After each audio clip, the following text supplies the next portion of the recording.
tomoni bato mingi balungwe na ngambu wana ya FCC baoyo babanda kotia baparole babanda koganga kofinga faci babomi kopusa na pembeni ya biso tozo comprendre ete bakabali na bango ekomi komonana.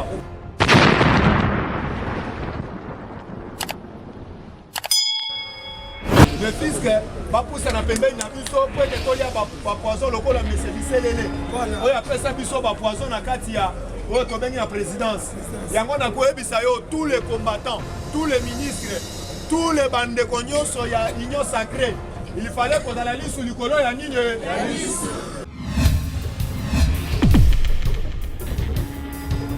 Moubaki azalaki très impoli, mal éduqué, mal élevé. Papa wana toyebi papa wana malamu.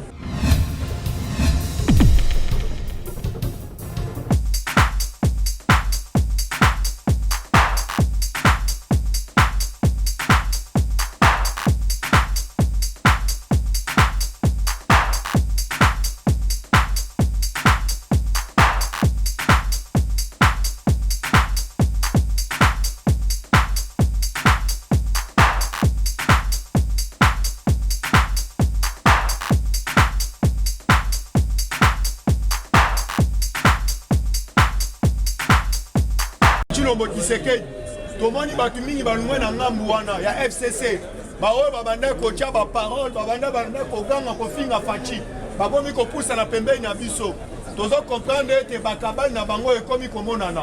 Le fisc bapusa na pembeni na biso po ete tolia bapoison lokola mese biselele oyo apesa biso bapoison na kati ya oyo tobengi na présidence.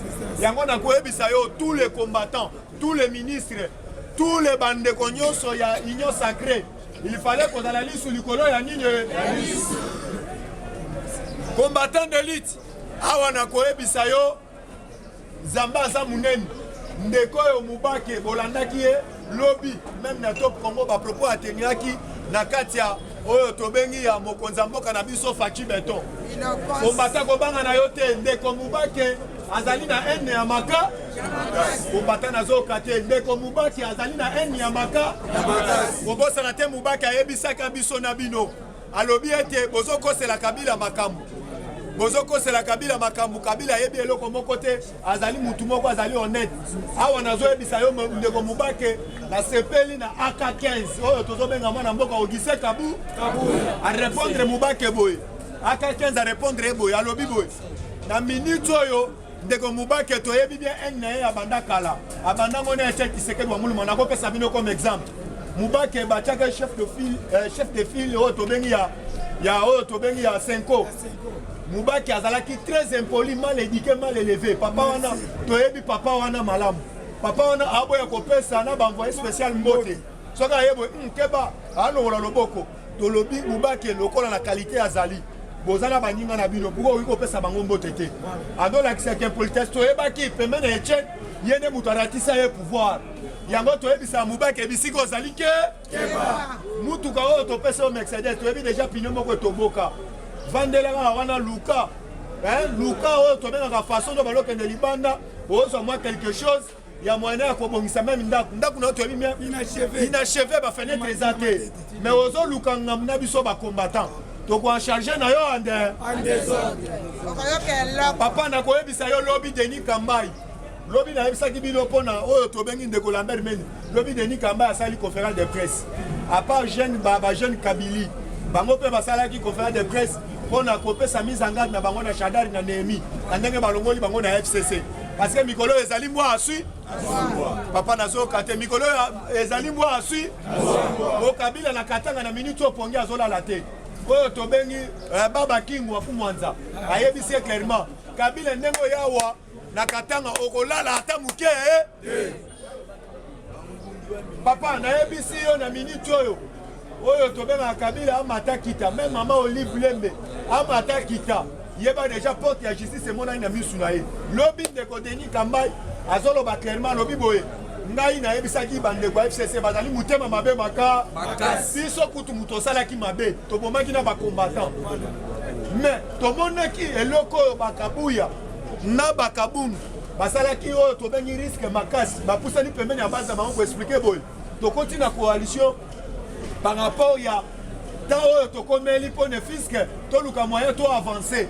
mais bango baprochaki biso tosalaki bango mabe mais bake kokalme babase na bango yango monaki Augustin Kabuya oyo tobengi na mikolo abandaki koorganize oyo tobengi bamatine politique aexplikaka base mais toye komona Shadari ayo kokende na Katanga déclaration asalaki même biso bato yaki se tosepelaki nango te UDPS viva combattant oyo tobengi Denis Kamba alobi premier oyo tobengi sortie médiatique na ye na Katanga alobi boye bozala calme tosali coalition mais boyeba déjà na 2023 tokozwa oyo tobengi bibonga si na présidence abiele kona déjà epesaki mabe na ngambo ya FCC départ na biso tolobaki Shadari ndengo bandi boye yeba déjà tokoresir ata moke te parce que bango mutu bapardonne biso tosali bango mabe biso tobomi bango mais ntango ozoloba langage oyo yeba déjà peuple congolais ayoki biso yeba déjà même na ngambo wana bakompare na biso abi Shadari na ndeni bango babi opesa baplat ya kozwa bakati kotia na terrain oyo tobengi surtout na ministre bango mpe bakandela ministre oyo ya finance oyo tobengi Sele ya la boule bazokandela mpe alobi biso ndenge tobima neti baministre boye Shadari ayebisa ya bloke même na mbongo na biso bafuta te UDPS viva ndeko Denis Kamba alobi boye lelo Kabila échoué ezali faute na ngai te ezali faute ya oyo tobengi Shadari Forma Kambere oyo tobengi nani Nehemi alobi bato wana mutu barange Kabila na libulu makasi alobi na moment ole tozoloba ngai nazali membre ya UDPS ka alobi naza membre ya UDPS kala yango monanga na bando teni bapropo te babengisanga na marche na bango nayebisa bango na marche na bino ne bobengisi ngai est-ce que bopesaki ngai invitation parce que makambo mosusu boloba toke na marche mosusu makambo oboti na biso toloba na media eza makambo mosusu na moment oyo ngai nakozala na nsima oyo tobengi ya Félix Antoine Tshilombo Kise lobi papa toyebisi bango ata bolobi mpo kala nyonso bozalaki wa bapla wana oyo bopreparaki lelo tomoni phénomène ya bato ya maboma na terrain ezalaki bakaba na bino papa nazoyebisa yo Kagame na oyo tobengi Zambi bazali oyo tobengi na complot munene contre na République démocratique du Congo bauti kopedre oyo tobengi balance ya mboka na biso yango omoni na minute soki omoni Kagame auti kosangana na oyo tobengi Zambi papa toyebisi bino ifale kozala lisu likolo ya nini bauti kosignale biso na bino lobi mama Olive Lembe auti okotisa baarme moko na village mo bazobenga Wakujuk so na Wakujuk so na Wakujuk papa akotisi baarme akosangana te vis-à-vis toye komona complicité Kagame auti kotinda batroupe oyo tobengi ya bamilitaire na kati ya Zambi atindi oyo tobengi plus de 1000 à Centrafrique plus de 1200 papa waningi papa kuna élection bandakala nyonso oyo Rwanda atinda oyo tobengi bamilitaire na kati ya pays moko Afrique atinda bamilitaire na pays moko Afrique papa tozoyebisa bino na minute oyo kabali na bango nyonso bapreparaki ya bato ya maboma ne fiske Kabila na kobima na tiki Kinshasa awa na kati ya Congo awa na kati ya capitale moto epela toyebisi amata kita yeba déjà bazwi 0 UDPS viva bauti kolanda Emmanuel Macron azwi coronavirus asekaki mpe Donald Trump lelo mpe ekomelie yango toyebisaki bango nzeto bokombatele ba nzeto koki vaccin na bango moko komata naza na baimage vaccin na bango moko bazokorompre oyo tobengi banani bacommerçant bazopesa bango $10,000 ne fiske bameka vaccin papa bato bazobisa lulemu libanda bato bazopike bato basala AVC sur place yango biso bakongole toboyaki vaccin wa précisément bina biso baafricain awa na koyebisa yo combattant Fachi Beton abeti sete mpo na likambo ya justice la auti na Afrique du Sud alobi boye ezala mama na ngai ezala ndeko na ngai atiaki lobongo le na kesi ya libenga nalingi azala ya koka yango nayebisi bino bozala kalme nayebi bien bainformation totambola o kamera aza na Afrique du Sud mama eza lukuta papa na ngai eza lukuta kamera azali awa yango bamonaki mama na akendaki kosenga na mama Denise Nyakero ne fiske baluka bamisa ata mbongo oyo tobengaka na kundulu mpe mais mama Denise Nyakero abimaka mona etali ngai te justice eza ende awa nayebisi yo kombata mpanda kalme awa nayebisi yo opération nyonso ozosalema na ville ya Kinshasa toye kodécouvrir ete bato bazali oyo tobengi na bacomplot nango na bamate fayulu na bandeko bamuzitu bazali mpe na complot wana papa yango tokoyebisa bino tovanda calme kala mingi te bakofwata na andere lobi soko olandaki Néhémie na Top Congo okocomprendre ete bazotravaille nzumu moko oyo tobengi na bamartin Fayulu yango nakoyebisa yo combattant tosima na main dans la main parce que tosoutenir Faci badongolo misu nyonso oyo bayaki ete bakulononga na yo na minute oyo tomoni bango na poa. Merci combattant. Merci. Professeur. IDPS viva! Nalandi Kabange Numbi. Voilà. Bato babanda kotia monoko kibonga yo na maye wo. Kabange Numbi alobi nini? Azolela. Alobi pona nini? Au jour d'aujourd'hui, tokomi ko se disperser. Bao bakende boye. Au lieu de tikala ata liboke, to sala ata ba réunion.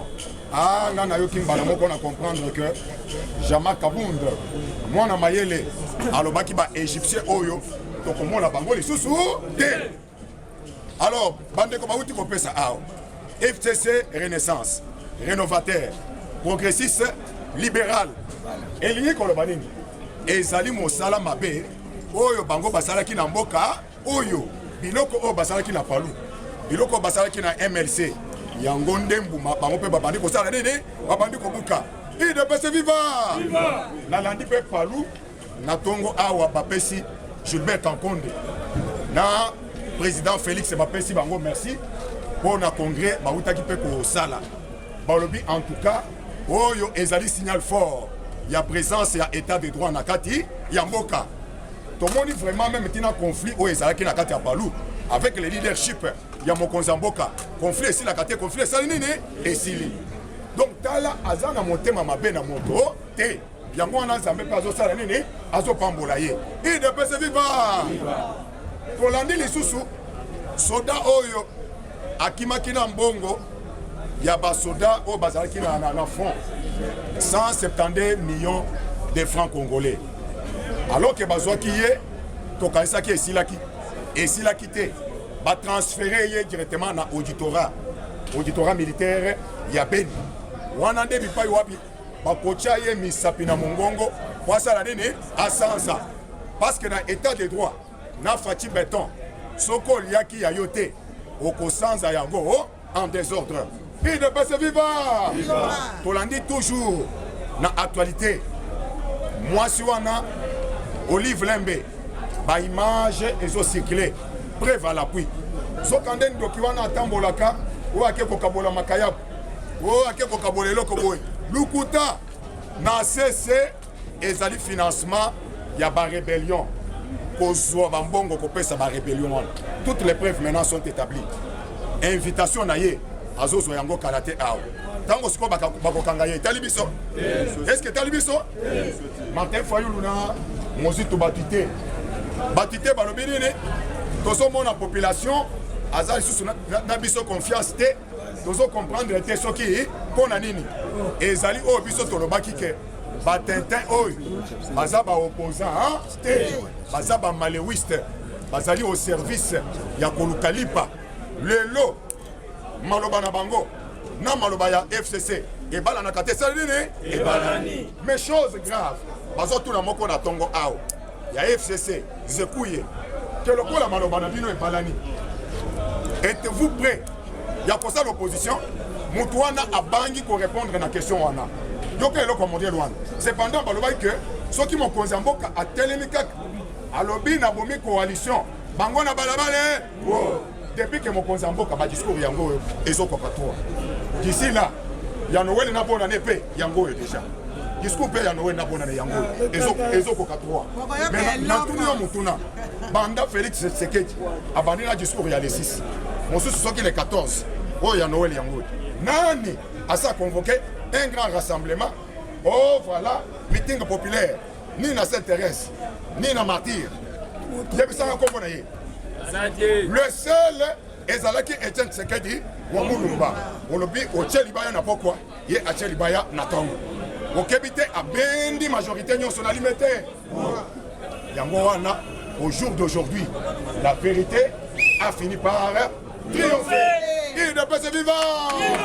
Tombola le Boko Gangaba!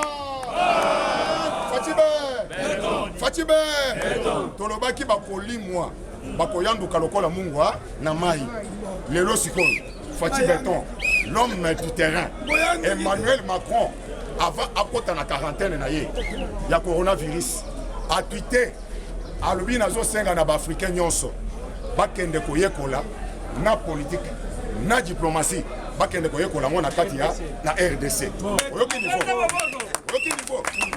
oh ya za moto babi seza na zele soya il de pese viva Emmanuel Macron alobi avant batia ye en quarantaine parce que maladie mabe oyo ekangi ye moto asekaki ba mosusu alobi tous les Africains bakende koyekola diplomatie et la politique na RDC parce que biloko oyo Félix Antoine Tshisekedi Tshilombo azo beta en tout cas c'est jamais vu union sacrée yango moko et buki penza batu luketu et bukani donc isalume ah Seigneur il de pese viva bayoke lokoto ebisaki bango ke il de pese oyo donc balene ya munene emela mobutu Muzendo Mbolo oyo ya lokolo tengu mwana pe aye o vala mandefu milai oh la politique eza mandefu milai te na costume ya maya ponu la politique c'est la guerre et loko itsen c'est que do mulumba alobaki il de pese viva bakezo na biso ba professeur o basomba ba diplôme le lo ba pesi Marcelin Bilomba raison Marcelin Bilomba le conseiller principal alobaki ba diplôme oyo bosomba ba diplôme oyo mais le professeur Kamba Ibwacha oya inikine a confirmé yango alobi même ngoyi kasanji oyo diplôme oyo ngoyi kasanji azanango asomba yango lelo bazawa tango tozomba bango est-ce que tozomona bango te il de peso oyo kaka yango nde eye kovandisa penza masolo na kati ya mboka il de peso viva yango wana mokolo ya lobi bisika na vandi na balabala ngasu na susi ate ya malako sema bakangaki susu moto ya liboma na bamanduki mibale ezalaki penza plein alors ça c'est pour monter tango yo moni mokonza mboka a voyager balobi akutani na Interpol basali pe dernier réglage pona kokota na ye na kati ya Union africaine soko yo moni mokonza mboka a voyager c'est que même ezala ba couvre-feu wana ayebi que la situation est au contrôle. Prof, lobi na landi Kasongo lobi akangi plus de 200 bateaux maboma. Plus de 200 bateaux maboma na ville ya Kinshasa. Na ba paré d'espionnage. Na ba paré oyo ya ko espionner nango awa na kati ya République démocratique du Congo. Plus part aussi tozo pesa mise en garde na biso na maman moko bazo benga mwasi ya Mozart. Madame Mozart. Aza entre oyo to benga ka Comex. Babi yende muto azo financer oyo to bengi bateaux maboma wana. Aza indien. Mozart, oui. Aza bona mwasi. Nde ba pesi biso. Madame Mozart toyebinda. Opération toyebinda. Madame Mozart, okosambwa. Madame Mozart, okosambwa lokola. Il ne peut se vivre. Nalandi Jean-Lucien Mboussa yoka. Jean-Lucien Mboussa alobi. Raison nanga o esali que na kota na union sacrée. Parce que biso na FCC tozwa courage pe audace ya kobotola peuple congolais tour moko ya élection etikala ya tour moko tozwa pe audace ya kobebisa sei po moto akoma député tozwa pe courage wana sans la permission ya peuple ya komatisa pe caution po moto a postulé soit comme député to mokonzi ya mboka au jour d'aujourd'hui lokola mwana mboka Fati Béton a lancé ba réforme wana donc ngai pe na kati ya union sacrée aza papa ya mwana wana Aminata o aza na bureau d'âge ya assemblée nationale alors okoyoka à travers le monde entier likambo ya kokamwa Valentin Mubake Mukiriku na Tambo Mwamba bango nyonso mibale na Tambo Mwamba kolongola te kobakisa te 1 m 10 1 m 10 kolongola te kobakisa te. Donc Valentin Mubake Nzokande azala na mboka oyo te. Mohamed ya Nations Unies awuti ko répondre awa que na RDC crise politique ezate. Oyo ezosalema ezabisala sala na bino motema mabe. Mais moi na mboka Fachi Beton azosala auto bengi exercice démocratique. Et na exercice wana ba Congo, Bangala, Baluba, Baswahili, toutes les 4 langues. Na 4 unions sacrées. Wana ba bengi yango union fait la force. C'est ça même la force ya Fachi Beton. Mais lelo mukiriku wana azotelema voilà conférence internationale voilà sur la RDC. Nazo senga na Macron. Ozo senga na motoza déjà na coronavirus. Aya ko sel conférence internationale de ba répondre que mawana yo. Na sepeli na okise kabuya. A pété Benjamin libre. A l'obité au service ya FCC. Voilà. Landa baninga na yo ya FCC. Boke de posala ba makita na bino en désordre. Mais si tu continues à rêver exercice ka kamuke. Tanga kaka basigne du temps. On retient ce que ayebisa biso soko zokoka. Penza ko comprendre politique te. Tanga kaka basigne du temps. Ce qu'on m'a dit que ça ne va pas, aux ongi parlé, là t'as l'écoute à moi c'est la salade Vanda. Nazo clôturer d'abord ya Kabila. Et tiens c'est que du Moulumba a ça peut biso solution ya Kabila. Troisième pigeon. Oyo abu quand même tina mapapa. Ala kisi ke ko kende ya mutoyo. Et ko zalaka kalolenge bozo mona. Donc azo tepa azo yenga yenga. Les lois telenga nité. Les lois telenga nité. Azana bon côté. Azana bilo côté. Mais a telenga ni. Tokoloba Etienne Tshisekedi, sorcier ou bien prophète. Tokoloba Etienne Tshisekedi Mulumba, prophète. En tout cas, pour la délo, Nasuki Awa, je vous remercie.